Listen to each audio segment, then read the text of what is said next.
Assalamualaikum warahmatullahi wabarakatuh. Perkenalkan, nama saya Asia Hanetu Taskia dengan NIM 24109111220069 dengan dokter pengampu Dr. Oski Ilianti MKes. Dan pada kesempatan kali ini saya akan menjelaskan mengenai anatomi muskuloskeletal di regiotorakis dan membri superior, serta vaskularisasi dan inervasi sistem muskuloskeletal. Yang pertama adalah anatomi muskuloskeletal di regiotoraks, yaitu ada sternum atau tulang dada yang terletak di bagian tengah dada dan berfungsi sebagai tempat perlekatan tulang rusuk melalui cartilago costalis. Nah, sternum ini sendiri terbagi menjadi 3 bagian. Yang pertama ada manubrium sterni, yaitu terletak pada bagian paling atas sternum. Kemudian di bawahnya ada corpus sterni yang berfungsi sebagai tempat perlekatan sebagian besar tulang rusuk. Kemudian yang paling bawah ada prosesus xiphoideus, yaitu berfungsi sebagai titik perlekatan otot. Nah, selain itu juga ada costa atau tulang rusuk. Costa ini terdiri dari 12 pasang tulang rusuk, yang mana totalnya menjadi 24 tulang rusuk. Costa juga terbagi menjadi 3 bagian. Yang pertama ada costa vera atau tulang rusuk sejati. Costa vera ini terdiri dari 7 pasang tulang rusuk paling atas dan melekat pada sternum. Kemudian yang kedua ada costa squira atau tulang rusuk palsu yang terdiri dari 3 pasang tulang di bawah costa vera dan melekat pada tulang costa di atasnya. Kemudian yang terakhir ada costa flutantes yang yaitu tulang rusuk melayang sebanyak 2 pasang paling bawah dan terletaknya melayang. Kemudian ada kolumna vertebralis atau tulang belakang. Tulang belakang ini terdiri menjadi beberapa bagian. Yang pertama ada vertebra cervicalis, kemudian ada vertebra thoracalis, vertebra lumbalis, os sacrum, dan os coccygeus. Vertebra cervicalis terdiri dari 7 buah tulang, kemudian ada vertebra thoracalis yang terdapat terdiri dari 12 tulang, kemudian ada vertebra lumbalis yang terdiri dari 5 tulang, dan os sacrum yang terdiri dari 5 tulang, dan os coccygeus 3 sampai 5 tulang. Nah, ada juga atlas, tulang paling atas dari vertebra cervicalis dan di bawahnya terdapat aksis. Kemudian ada vertebra prominens, yaitu vertebra cervicalis ketujuh ya, atau vertebra cervicalis terakhir sebelum vertebra thoracalis. Ada juga prosesus spinosus yang berbentuk seperti tanduk dan mengarah ke kaudal. Kemudian anatomi muskuloskeletal pada membri superior. Yang pertama ada yang paling atas yaitu clavicula. Dia menonjol pada bagian atas dada. Kemudian ada scapula yang berbentuk seperti sayap. Yang turun ke bawah lagi ada humerus, yaitu pergelangan tangan atas. Kemudian ada radius dan ulna. Nah, di sini terdapat pada bagian luar jika pada posisi anatomis, dan ulna ada pada bagian dalam. Kemudian turun ke bawah lagi terdapat karpal, metakarpal, dan palam. Nah, ada juga yang namanya gelang bahu, yaitu menghubungkan antara badan inti dan membri superior ini. Nah, gelang bahu ini terdiri dari ada manubrium sterni yang ada di tengah, yaitu bagian dari dada, kemudian ada clavicula, lengan membri superior paling atas, dan scapula.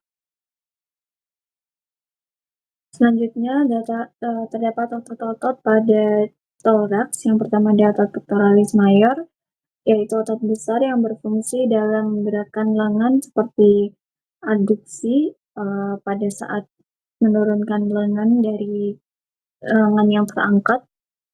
Kemudian ada gerakan indotronasi lengan menuju permukaan ventral tubuh dan rotasi medial. Kemudian ada pectoralis minor, otot kecil yang membantu pergerakan scapula dan dapat menimbulkan gerak inspirasi dengan mengangkat ide. Kemudian ada subclavius, otot ini tidak berfungsi terlalu banyak. Salah satunya ada mengumpulkan letak clavicula pada sendi-sendi clavicula. Kemudian ada otot serratus anterior yang berfungsi membantu stabilisasi dan pergerakan scapula dan menariknya ke arah lateral dan ventral. Dan terdapat otot-otot yang lain dalam. Kemudian otot-otot di lengan ada yang pertama otot deltoideus yang berfungsi untuk pada saat adduksi, rotasi ke dalam, gerakan mengayun ke arah ventral. Tiga otot ini menanggung beban pada lengan. Kemudian ada otot teres minor yang berfungsi untuk gerakan rotasi keluar, adduksi pada bidang skapular. Kemudian ada otot teres mayor yang berfungsi untuk rotasi ke dalam dan adduksi pada bidang skapular. Kemudian ada otot ekstensor lengan atas yaitu triceps brachi yang berfungsi untuk gerakan adduksi, mengangkat beban lengan dan melakukan ekstensi. Kemudian ada otot flexor lengan atas atau yaitu bicep brachi yang berfungsi melakukan gerakan abduksi, adovesi, rotasi dalam, dan supinasi. Kemudian ada juga otot brachialis yang berfungsi untuk menekuk dan otot-otot lengan lainnya. Kemudian ada vaskularisasi pada toraks. Vaskularisasi toraks melibatkan arteri dan vena yang saling bekerja sama. Yang pertama arteri pada toraks ada arteri intercostalis posterior yang berfungsi mensuplai dinding toraks dan otot-otot interkostal. Kemudian ada arteri subclavia yang berperan dalam menyuplai darah ke dinding anterior toraks dan beberapa bagian di payudara. Kemudian ada arteri intercostalis anterior yang berfungsi menyuplai darah ke otot-otot interkostal dan dinding anterior toraks. Selanjutnya, vena pada toraks ada vena azygos yang berfungsi mengumpulkan darah dari dinding posterior toraks dan mengalirkannya ke vena cava superior. Kemudian ada vena hemiazygos yang berperan pada drainase darah di sisi kiri toraks dan kemudian bermuara di vena azygos. Kemudian ada vena intercostalis yang berfungsi mengalirkan darah dari ruang interkostal menuju vena azygos atau vena thoracika interna. Dan yang terakhir ada vena thoracika interna yang berperan dalam mengembalikan darah dari dinding anterior toraks dan beberapa struktur di mediastinum. Pada vaskularisasi membri superior, pada membri superior itu mendapat suplai darah utamanya pada arteri subclavia. Nah, arteri subclavia ini kemudian membentuk cabang-cabang baru. Yang pertama berubah menjadi arteri aksilaris yang berjalan melalui ketiak. Kemudian arteri aksilaris ini bercabang menjadi beberapa arteri utama seperti arteri thoracoacromialis, kemudian arteri scapularis dan arteri circumflex humeri dan arteri-arteri yang lainnya yang berperan dalam vaskularisasi bahu. Nah, saat melewati batas inferior otot pectoralis mayor, arteri aksilaris ini berubah menjadi arteri brachialis yang merupakan sumber utama peredaran darah untuk lengan atas. Arteri brachialis bercabang menjadi arteri profunda brachi yang menyuplai darah ke otot-otot lengan atas dan struktur di sekitarnya. Nah, kemudian di daerah fossa cubiti, arteri brachialis ini bercabang lagi menjadi arteri radialis dan arteri ulnaris. Sistem vaskularisasi membri superior juga memiliki sistem vena yang mengalirkan darah kembali ke jantung.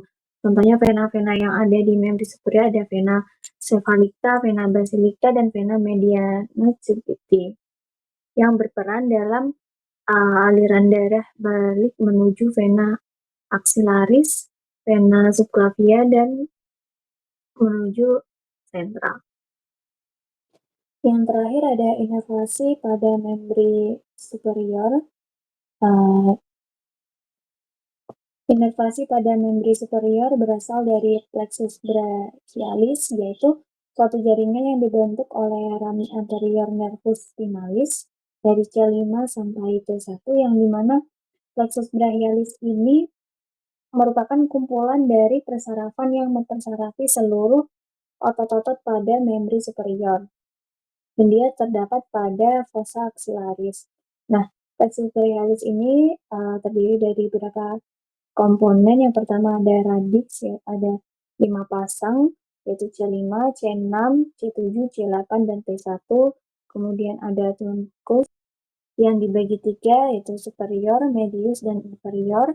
Kemudian ada divisi, yaitu setiap trunkus nanti terbagi lagi menjadi divisi anterior dan posterior. Dan terakhir ada fasciculus, terdiri dari berapa ya, fasciculus lateralis yang mempercabangkan nervus musculotaneus dan nervus medianus, dan ada fasciculus medianus yang mempercabangi nervus ulnaris dan nervus cutaneus brachymedialis dan nervus cutaneus anterbrachymedialis. Kemudian ada fasciculus posterior yang mempercabangi uh, nervus radialis dan nervus axillaris. Sekian dari saya. Wassalamualaikum warahmatullahi wabarakatuh.